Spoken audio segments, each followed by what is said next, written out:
Me võrdleme tihti ennast erinevate naabritega ja Soome on ka korduvalt arutanud seda, et e-valimised kasutusele võtta, aga seda teinud ei ole. Ja me teame seda rahva seas levivat nalja, et soomlased loobusid pärast seda, kui kolmandat korda erinevaid arvaandeid sisestades tuli ikka vastuseks, et võitjaks on Eesti Reformierakond. Nad loobusid viisakalt. Aga mida ikkagi teha selleks, et need Eesti Vabariigi institutsioonid, kes peaksid seisma selle eest, et valimised oleksid ühetaolised ja ausad, hakkaksid oma tööd tegema?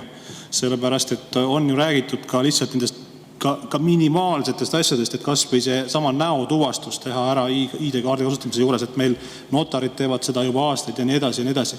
Ja need institutsioonid, kes peaksid selle pärast muretsema ja tegelikult need ettepanekuid tegema, neid lihtsalt ei huvita, nad lihtsalt ignoreerivad kohust, nad ignoreerivad kõiki neid ohumärke ja ohte, mis on reaalselt välja toodud. Aitäh!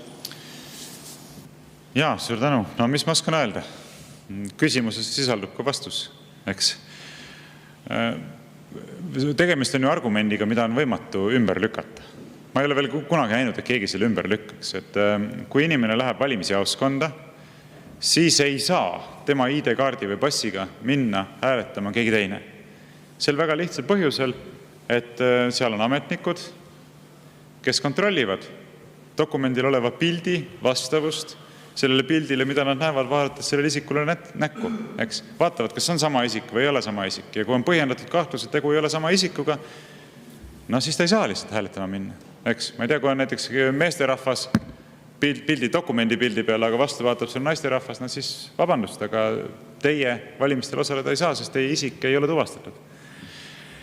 Nüüd e-hääletamise puhul lihtsalt mitte midagi sellist ei toimu. Lihtsalt mitte midagi sellist ei toimu ja ma ei tea, väitku vastu keegi, kui on olemas argument, mida siia vastu väita. No ei ole ju. Isik on tuvastamata.